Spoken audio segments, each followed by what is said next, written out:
Welcome to Subramani. I'm going to talk about a topic which is the forthcoming crash. I'm not talking about the forthcoming crash in the Indian market, which I think is overdue with such a long bull run that we have had.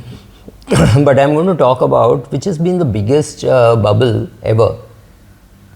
Because are we in a bubble? I don't know. I'll put you through some of the tests which we see to see whether we are in a bubble, and enough reasons why we are blinded when we don't want to see a bubble, right? So, sorry, I had to make some adjustments again. Which are the bubbles which we have seen? So this is nothing original. A lot of people have done work on this, including Jason Zweig, our own Amit Trivedi, and all have written about these bubbles which have happened in the past. These are nice places to learn from, and we also have to remember history that men, and when I say man, including women, why we will not learn from history. We will that is the only thing constant, that we will not learn from history. So people like me will keep making videos, and I will myself not be able to see the bubble in which I am. So if I am sitting inside a bubble, I will not see that I am in the bubble, and I will continue to buy the same set of shares. So here is a share which I bought at 800, which I sold yesterday at some 3,500. And I still don't know whether it will go up further. Yes, it may, but am I in a bubble? I don't have an answer, right? So let us see which were the real big bubbles, because all these bubbles that we talk about have impacted a very small set of people, right? So let's call, when I say bubble, the first bubble which hits our mind, this is the tulip mania, right? Everybody talks about the great bubble of the tulip mania and things like that. But before that, let us step back and see what are indicators to show a bubble. So first is market capitalization. When the market capitalization of a company or a group of companies goes up very high, for example, the market cap of DLF was greater than the market cap of the Tata Group. We still did not see the bubble. That's the most important thing. We still did not see the bubble. So one day the pharma stocks will do well, and the market cap of Sun Pharma will be greater than, let's say for a guess, more than the Tata Group. Though now it's going to be very, very difficult thanks to TCS and all that. But even when it hits such high panic levels, we will say, oh no, but pharma is doing great. India is a world supplier to pharma, right? So what are all the indicators to see? One is the market capitalization of the company, and second is the market capitalization of the industry. Sometimes one company in an industry does extremely well, and we keep saying no, it deserves a P of 70, 80, 90, 100, 200, 600, whatever. We keep denying that. We keep denying that this is a bubble. The second is the price of a particular share, or the prices of generally all the shares, so which is again reflected in the market capitalization. And the market capitalization, when I say, I'm talking of market capitalization as a percentage of GDP. Now this can happen that the whole market capitalization itself is up, it is 2 times your GDP, let's say. That is a bubble, that's an equity bubble.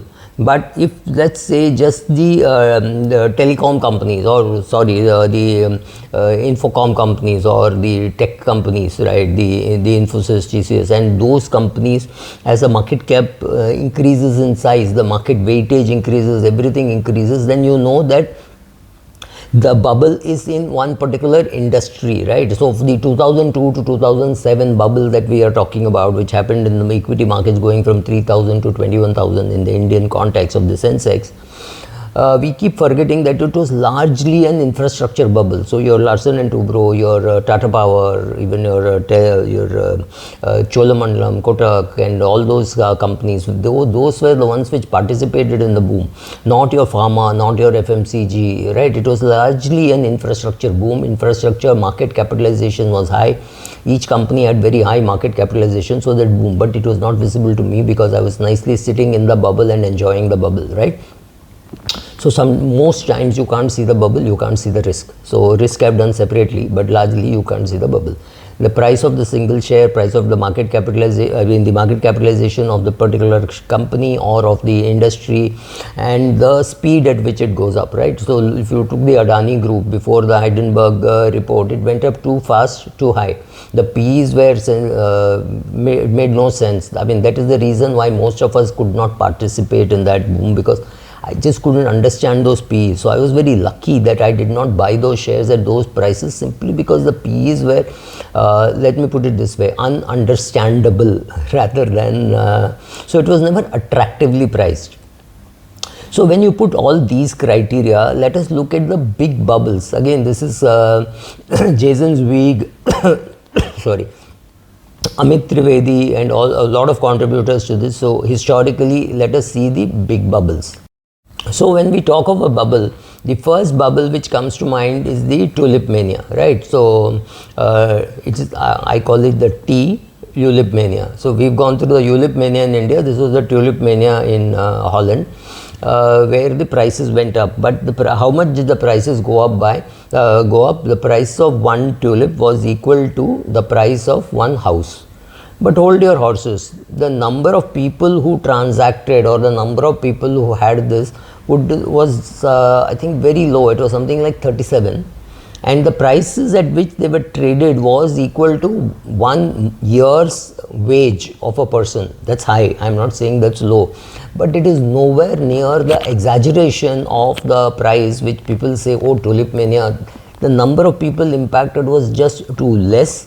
And it did not last too long, so not too many people lost money. So let me just read out a little about the tulip mania. This is called the biggest bubble. So of 1637. No bubble in history has had an object with such a low utility, right? Typically one flower, how long, what life does it have? The problem with that is not large, right? So despite its prominence in financial pop culture, it was not really much of tulip mania, money, honor and knowledge in the Dutch age, says in her in this article. Prices could be high, but mostly they weren't.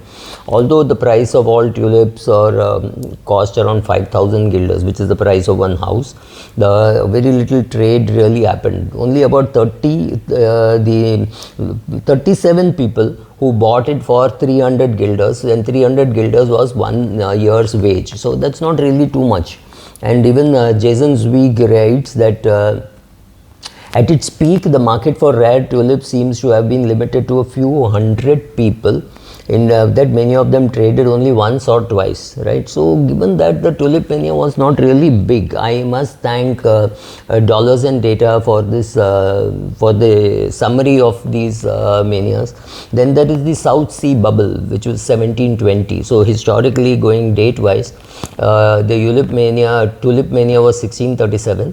The South Sea bubble was 1720, and of course it pulled Sir Isaac Newton into it, but it was still it was not very very big, like Edward Chancellor in the book, I don't know if you have read Devil Takes the Hindmost.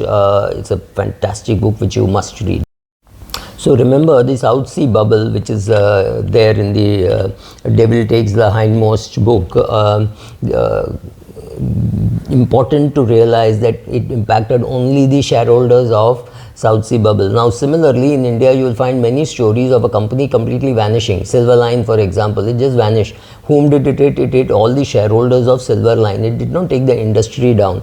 And more importantly, I'm sure more people were impacted by a Silverline or a Pateja Forging or Orke Mills, right, than hit by the South Sea bubble.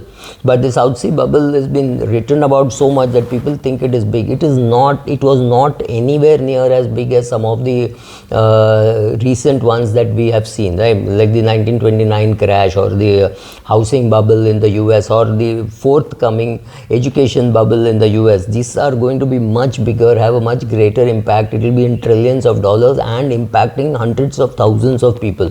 That is what you would call a bubble. These are small bubbles, though they really don't matter. Even the Bitcoin of would you call it 2021-22, the Bitcoin fall, Yes, but again, it's very small. I don't think the size of the Bitcoin bubble is something worth worrying about. I don't think it's more than a few billion. 2020 to 2021, it lost 75% of the value in 2022. So it looks like a bubble. That aside, the whole the Bitcoin worth, the whole industry of Bitcoin is worth at its peak only $1 trillion. This is really not much. So even though Bitcoin can be called a bubble, it did not hit too many people, and the impact will be known only by end of say 2023. If it recovers, then I wouldn't worry too much about such a bubble. So maybe people would have started buying, and maybe people who did a SIP in something like Bitcoin may have made money. I have no clue. I have not dealt in Bitcoin. I won't deal with it. It's as far as I'm concerned, it is illegal. There is no way how I can make money in Bitcoin. So to me, Bitcoin doesn't really matter. But yes, I wouldn't still call it too big because it was still small. So let us look at the big ones. The big one is the 2007 US housing boom. Yes, that was a big fall. I think the market fell from something like 29 billion to 22 billion. A 7 billion fall, or a 7